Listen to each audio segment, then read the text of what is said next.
तो हम पढ़ रहे थे क्लास 12 फिजिक्स का चैप्टर जिसका नाम है इलेक्ट्रिक फील्ड्स एंड चार्जेस। आज हम उसका पार्ट 4 पढ़ेंगे। उसमें हम पढ़ेंगे इलेक्ट्रिक फ्लक्स क्या होता है, उसमें गॉस थ्योरम पढ़ेंगे उससे रिलेटेड। तो देख लेते हैं। The total number of electric field lines passing through any close surface normally is called electric flux. कहने का मतलब क्या है कि किसी क्लोज सरफेस से होकर जाने वाली इलेक्ट्रिक फील्ड लाइंस, वो भी नॉर्मली मतलब परपेंडिकुलर, किसी सरफेस से परपेंडिकुलर इलेक्ट्रिक फील्ड लाइन जितनी गुजरेंगी, the total number of electric field line passing through close surface normally is called the electric flux.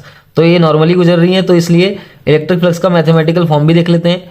Delta phi equal to E delta S. Delta phi हो गया electric flux के लिए, delta phi के यहाँ पे small electric flux की बात हो रही है। अब हम टोटल सरफेस पे इलेक्ट्रिक फ्लक्स निकालेंगे तो क्या करेंगे, हम सिंपली उसको इंटीग्रेट कर देंगे इस तरीके से। इंटीग्रेट, ये क्लोज सरफेस का साइन बना दिया, ई डी एस या फिर ई डेल्टा एस। ठीक है। If the electric field lines makes angle theta with the normal to the surface, अगर इलेक्ट्रिक फील्ड लाइंस क्या करती हैं, नॉर्मल से थीटा एंगल बना लेती हैं। जैसे ये फिगर में है, ये इलेक्ट्रिक फील्ड लाइंस पास हो रही हैं, एक दो, ये भी इलेक्ट्रिक फील्ड लाइन जिसमें डायरेक्शन दिखा रखी है, ये नॉर्मल है सरफेस पे, ये इससे थीटा एंगल बना रही है। यहाँ पे तो क्या हो रहा है, इस सरफेस में तो नॉर्मली जा रही है इलेक्ट्रिक फील्ड लाइन सीधा, यहाँ मतलब यही परपेंडिकुलर है इस सरफेस पे और यही इलेक्ट्रिक फील्ड लाइन की क्या है, डायरेक्शन है। तो इस केस में जो है इलेक्ट्रिक फ्लक्स का फॉर्मूला ये बन जाता है। अब ई क्या है यहाँ पे, तो इलेक्ट्रिक फील्ड की इंटेंसिटी है, सीधी सी बात है। डेल्टा एस क्या हो गया, डेल्टा एस इस सरफेस की बात हो रही है। स्मॉल सरफेस ले लेंगे कोई, पहले स्मॉल सरफेस से निकालेंगे इलेक्ट्रिक फ्लक्स, फिर क्या करेंगे, उसको हम इंटीग्रेट करके टोटल सरफेस से फाइंड आउट कर लेंगे।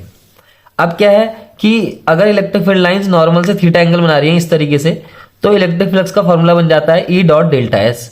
ई डॉट डेल्टा एस का मीनिंग क्या है, ई जो है ये भी क्या है, वेक्टर क्वांटिटी होगी, डेल्टा एस क्या है, ये भी एक वेक्टर क्वांटिटी होगी।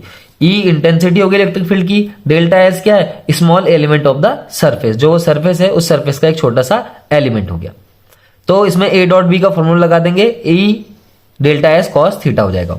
अब ये वर्ड क्या है इनको देख लेते हैं। डेल्टा एस हो गया small element of the surface, delta phi electric flux, E क्या है, intensity of the electric field, ये क्या है, एक स्केलर क्वांटिटी। क्यों, क्योंकि हम यहाँ पे क्या कर रहे हैं, डॉट प्रोडक्ट कर रहे हैं। यूनिट देख लेते हैं इसका क्या हो जाएगा, न्यूटन पर कूलाम मीटर स्क्वायर। न्यूटन पर कूलाम किसका यूनिट है, इस ई का, इलेक्ट्रिक फील्ड का। डेल्टा एस क्या है, एरिया है, एरिया मींस मीटर स्क्वायर, तो मीटर स्क्वायर इस तरीके से।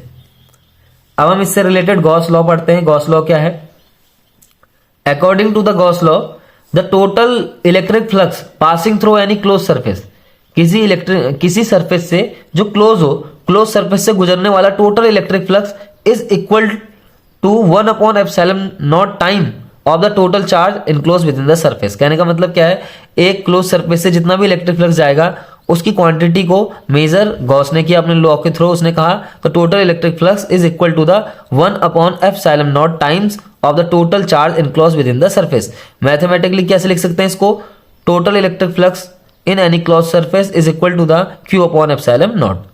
एप्सिलॉन नॉट क्या हम पहले भी पढ़ चुके हैं इसके बारे में, इसको बोलते हैं permittivity of the free space.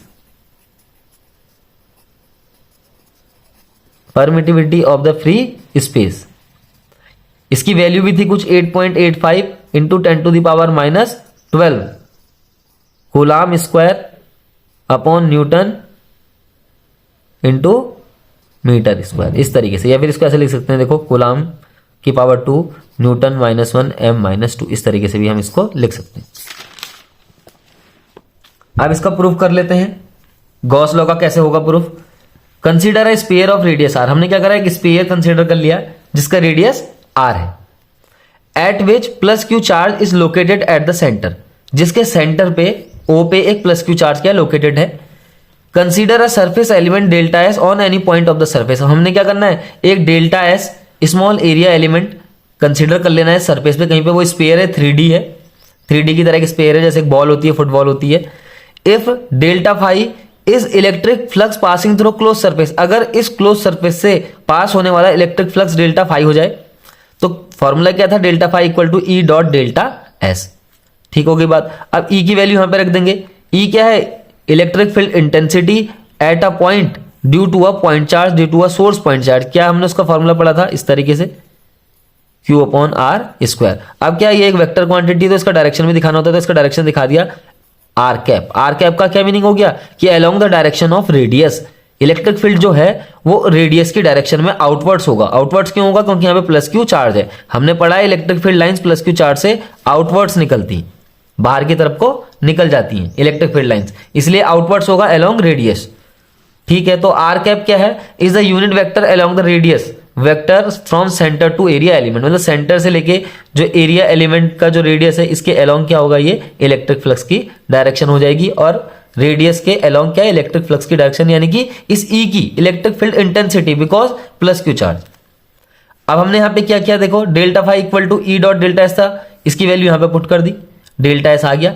अब आर और डेल्टा एस में क्या होगा, डॉट प्रोडक्ट होगा, तो कैसे होगा देखते हैं।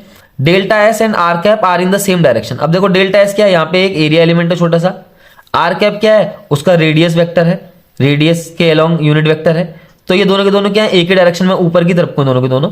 डेल्टा एस भी इस तरफ ही है और आर कैप भी क्या है, इस तरफ है, तो इसका मतलब क्या हो गया, इन दोनों के बीच में जो एंगल है वो क्या हो जाएगा, जीरो हो जाएगा। तो हम ए डॉट बी का फॉर्मूला लगाएंगे, ए बी कॉस थीटा यानी कि कॉस जीरो। अब ये यूनिट वेक्टर है तो इसका वैल्यू 1 होगा, ये डेल्टा एस है, इसको हम डेल्टा एस लिख देंगे, कॉस जीरो क्या हो जाएगा, 1 हो जाएगा, तो क्या आ जाएगा डेल्टा एस। तो आर डॉट डेल्टा एस की जगह जनरली हम क्या लिख देंगे, delta S.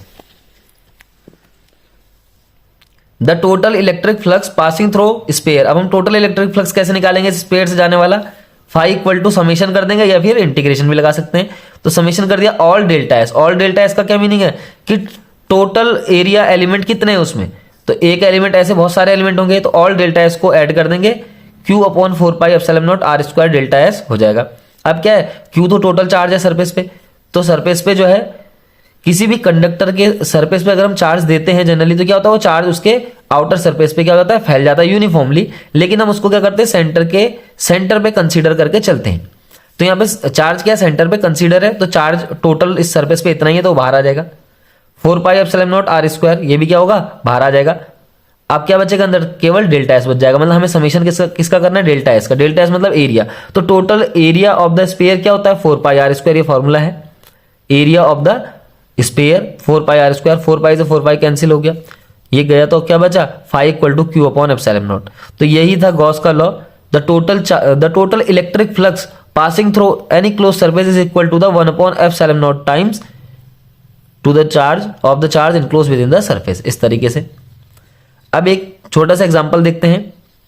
Consider an cylindrical conductor in which E is applied along the axis, here 3 surfaces of cylinder are present. क्या है, 3 सरफेस होते हैं सिलेंडर पे, वो बोल रहा है surface area of cylinder is S1 S2 and S3।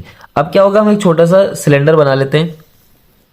अब हमने अपना सिलेंडर बना लिया, तो हमने करना क्या है, इसमें इससे निकलने वाला total electric flux find out करना है। तो देखो the total electric flux passing through cylinder कैसे होगा, φ1 φ2 प्लस φ3, इन तीनों को हम ऐड कर देंगे, टोटल इलेक्ट्रिक फ्लक्स निकल जाएगा।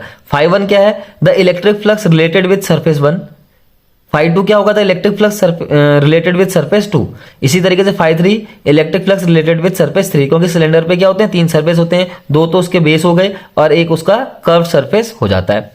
अब हमने क्या करना है, इन तीनों पे इलेक्ट्रिक फ्लक्स फाइंड आउट करना है, तो टोटल निकल जाएगा। देखो हम इसको इस तरीके से लिख सकते हैं, φ1 को E डॉट S1, E क्या है, इलेक्ट्रिक फील्ड हो गया, S1 क्या हो गया, उसका एरिया हो गया, किसका, सरफेस फर्स्ट का। इसी तरीके से S2 सरफेस 2 का एरिया हो जाएगा, S3 सरफेस 3 का एरिया हो जाएगा।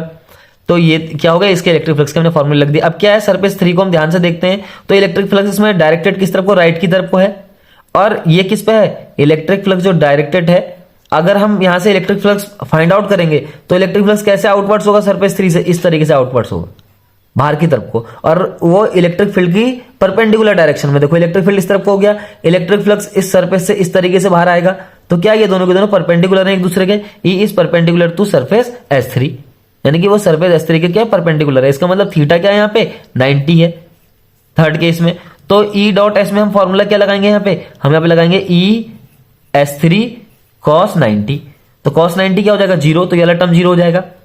अब ये E डॉट S1 है, ये E डॉट S2 है। E डॉट S1 है, S1 मतलब इसका सरफेस एरिया, और ये क्या है, इसका सरफेस एरिया S2। अब दोनों के सरफेस एरिया क्या होते हैं, सिलेंडर के सेम होते हैं, तो इसकी जगह में हम S रख देंगे, और S2 की जगह हम S ना रख के क्या रखेंगे, -S रखेंगे, बिकॉज यहाँ पे क्या है, इसको ये क्या है, यहाँ पे एक वेक्टर क्वांटिटी है, इसको हम वेक्टर क्वांटिटी की तरह यहाँ पे क्या करते हैं, इंटरप्रेट करते हैं S2 को, यानी कि सरफेस एलिमेंट को हम वेक्टर क्वांटिटी की तरह यहाँ पे इंटरप्रेट करते हैं। इसलिए यहाँ पे क्या है, एक इस तरफ है, एक सरफेस राइट की तरफ है, एक सरफेस लेफ्ट की तरफ है, तो इसके लिए S लेंगे, तो इसके लिए -S ले लेंगे इस तरीके से।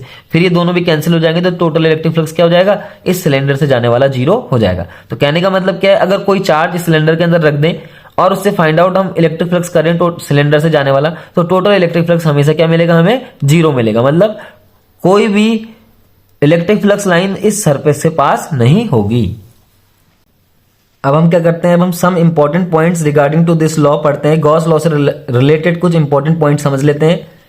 It is true only for close surface, ध्यान रखना है केवल क्लोज सरफेस के लिए क्या है, वैलिड है। No matter what is size and shape, उसका साइज क्या है, शेप क्या है, इससे मैटर नहीं करता। तो ध्यान रखना है केवल क्लोज सरफेस पे क्या होता है, गॉस लॉ को हम अप्लाई कर सकते हैं। The charges may be located anywhere inside the surface, और जो चार्ज की बात हो रही है जो उसके अंदर लोकेटेड है वो कहीं पे भी हो सकता है सरफेस के अंदर। When the surface is chosen such that there are some charges enclosed by the surface and some outside, मान लो अगर कोई ऐसा सरफेस ले लें हम जिसमें कुछ चार्ज तो सरफेस के बाहर है और कुछ चार्ज क्या है, सरफेस के अंदर है, कुछ अंदर है उसके और कुछ उसके बाहर है।